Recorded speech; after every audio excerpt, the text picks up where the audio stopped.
Listen to me, all right? You got the wrong house. No, man, I got the right place. Don't do this, please. Don't. I'm sorry, man. The story begins with a man named Thomas. He works as a security guard at a bank, but Thomas used to be a federal agent. There was a problem during a witness protection program, and since then, he left the job. He changed his name. His real name is Mike, but he no longer uses it. He is happy with the life he's living now. Since moving to London, he hasn't left the city. He follows a strict daily routine. He wakes up early in the morning and exercises. Thomas has an 8-year-old daughter named Carly. After exercising, he puts on his uniform and takes Carly with him. He drops her off at school and heads to his job. He spends a day at his security post, reading magazines and watching CCTV footage to make sure everything is in order. After work, he picks up Carly and returns home. He doesn't engage in any other activities. He simply enjoys his peaceful life. One day, after coming home and putting Carly to sleep, he heads to the dining room. There, he notices the headlights of a car shining directly into his house. He becomes suspicious. Looking out the window, he sees a car and several people stepping out and approaching his home. He goes to the door to check, and before he can react, the door opens. 3 masked individuals enter and immediately attack Thomas with baseball bats. Before he can think or respond, they start beating him.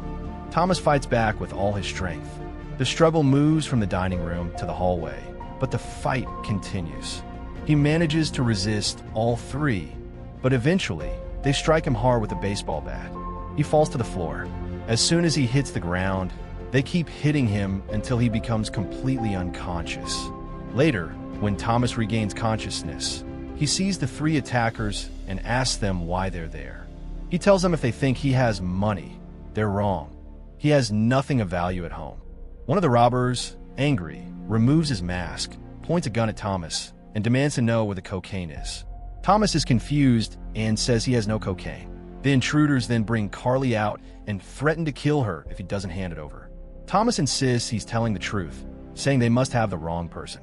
He tells them to check the electricity bill in his house. It has his name and address. They look at the bill and realize he's right. They've attacked the wrong house. The 3 understand they've made a mistake. But the man who removed his mask is now scared. He believes that if they leave Thomas alive, he might report them to the police or help create a sketch of his face. He begins preparing to kill Thomas. Thomas senses what's about to happen. He quickly grabs the gun from the first man and shoots the second. Then he kills the first man. Only the third man remains, holding Carly. Thomas kills him too. Afterward, he rushes to Carly and sees that she is safe. Once he confirms Carly is unharmed, he calls the police to report everything. But before he can finish the call, he falls unconscious due to the severe head injury. Carly tries to help her father get up. After a while, she hears the sound of police sirens and feels a sense of relief. By morning, Thomas regains consciousness.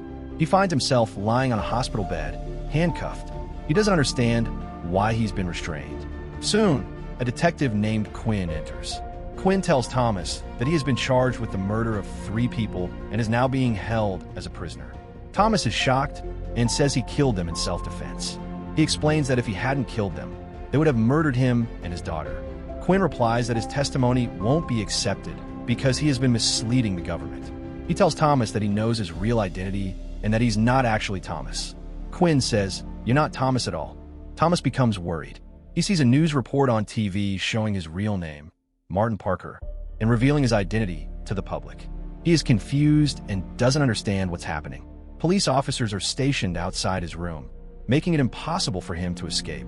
A nurse enters and tells him that his lawyer wants to speak with him.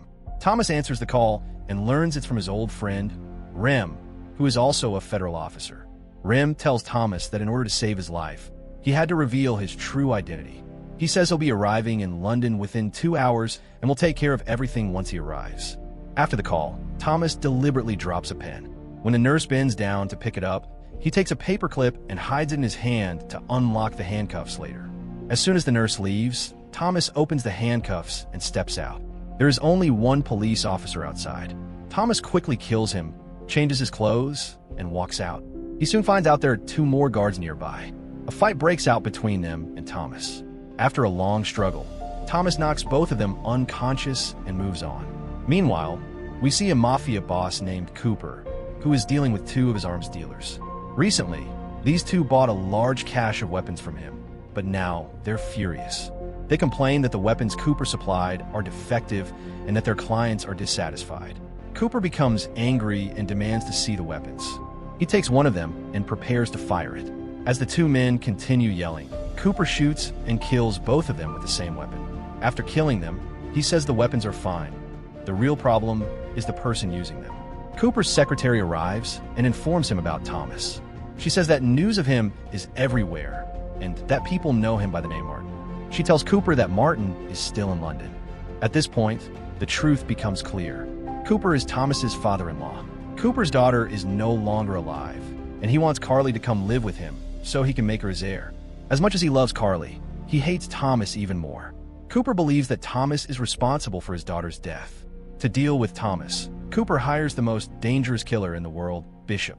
Cooper tells Bishop that Thomas is still in London, and no matter what happens, he must be killed. He also instructs Bishop to bring Carly to him unharmed. In return, Cooper offers Bishop an enormous amount of money, more than Bishop has ever received. Bishop accepts the job and quickly tracks Thomas's location. Meanwhile, Carly has been placed in the care of social workers. A detective named Stacy, who had interrogated Thomas earlier, is talking to Carly. Then Quinn arrives and tells Stacy that they need to move Carly immediately because Thomas has escaped and could show up at any time. Thomas arrives at the building. As soon as he enters, he confronts the receptionist, beats him, and demands to know Carly's location. The receptionist tells him Carly is on the 3rd floor. Thomas heads upstairs. When he reaches the 3rd floor, he sees Bishop at a computer hacking into the system. As Thomas speaks to him, he sees in the mirror that Bishop has already killed everyone in the room. He realizes that the situation is dangerous and begins to leave. But Bishop recognizes him. As soon as Thomas runs, Bishop starts chasing him and fires at him. After a while, Thomas disappears, but Bishop doesn't give up and searches every room. Thomas manages to sneak back to the computer. He accesses the database to find out where Carly has been taken. Once he gets the information, he writes it down and deletes the entire data record so Bishop can't track her. He also breaks Bishop's phone because all the data have been transferred to it. Now Thomas's work is done. He runs downstairs and sees a taxi waiting outside. He gets in and tells the driver to leave quickly. The pursuers begin to chase. Meanwhile, Bishop also comes out running. He sees Thomas running from the taxi. Bishop gets into his car and starts following. Bishop's car is faster. The taxi can't keep up. While driving, Bishop connects the taxi to his high-tech computer system and speaks to the driver. "I am a police officer. The man in your taxi is a murderer we have been searching for. If you don't want trouble, stop at the next gas station. I will come and arrest him." The taxi driver listens and stops at the gas station. He gets out. Thomas becomes suspicious and alert, sensing something is wrong. After a while, Bishop comes to the gas station. He checks inside the taxi, but finds no one. He doesn't know where Thomas went. He notices a security camera nearby and tells the man inside, "I am a police officer. I need to check your CCTV footage." After reviewing, he finds out as soon as Thomas left the taxi, there was a yellow truck next to him. Thomas got stuck behind the truck and disappeared with it. Bishop leaves and begins tracing the truck. After driving for a while, he reaches near it. Thomas sees that Bishop is following him. He gets out of the truck and runs to a cable car, then gets inside. Bishop arrives and sees Thomas has already entered the cable car. He stands and watches. Bishop notices two goons with Thomas. He knows they will do anything for money. He shouts at them, "If you beat this man unconscious, I will give you both $10,000. They begin attacking Thomas. Thomas fights back. A fierce fight breaks out among the three. There's a businessman inside who becomes scared watching the fight. Thomas knows if he doesn't knock out both goons, they will knock him out. He manages to make them unconscious. He takes the businessman's phone and calls Ray. He tells Ray that he is on the cable car and gives information about the next station where it will stop. Ray says he will arrive in 4 minutes and tells Thomas to reach there as soon as possible. Ray says he is on the way and will arrive on time. Meanwhile, Bishop also knows which station the cable car is going to stop at. He prepares his weapons and heads toward the station. Thomas comes out of the station. Bishop also arrives and begins firing wildly at Thomas. Ray arrives at the right time with his car. Bishop fires at Ray's car, but Thomas gets inside, and they drive away. Ray realizes Thomas has been shot and needs treatment. He takes Thomas to his apartment, removes the bullet, and puts on a bandage to prevent his condition from worsening. Meanwhile, Ray gets a call from his boss. The boss says, "The man behind you is Bishop. He used to be in the military, but became a killer after leaving. He is very dangerous and never leaves his targets. He is still after you, so be careful." Ray tells this to Thomas. Thomas asks why Ray is helping him. Ray explains the whole story, that Cooper has become the biggest gun supplier in America. It is also difficult to catch him, but with your help, we can reach him. He's behind you. Once you reach him, then we will also reach him and arrest him. Then we see Bishop on the other side, preparing to find them while they are running away. Bishop spots Ray's car number, puts it into his computer, and traces the whole car. Someone has placed a GPS in the car, which leads Bishop to the apartment building. He takes out his weapons and starts coming up in the lift. Meanwhile, Ray and Thomas are going to bring Carly. As soon as they reach the lift, the doors open, and Bishop comes out shooting blindly at them. Seeing Bishop, they hide near the door, but Bishop continues shooting. Slowly, Ray and Thomas take out their weapons and start firing back. Bishop shoots rapidly with a very modern weapon. A bullet hits Ray, worsening his condition. When Thomas sees this, he carries Ray down, gets into a car, and starts driving to get treatment. After driving halfway, Thomas realizes Ray is dead. He becomes very angry and sits silently in the car. On the other side, Bishop is searching for them everywhere. After some time, he sees their car, stops his own car, and approaches theirs. Upon entering, he finds only Ray's body. Thomas is missing. Bishop looks for Thomas and finally sits in his car. Then he notices in the rearview mirror that Thomas is sitting behind him. Thomas gives Bishop a gun, takes Bishop's gun, and tells him to drive the car until he says otherwise. They have to go to a dock. When they reach the dock, Thomas takes Bishop out and ties him to a wooden pillar. He tells Bishop to call Cooper and tell him that he is dead and that Cooper has Carly. While Thomas is saying this, Bishop slowly frees his hands and attacks Thomas. A fierce fight begins between them.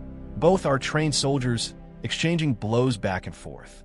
After a while, Thomas kicks Bishop hard, causing water to spill. Thomas then sits in his car and begins looking for Carly.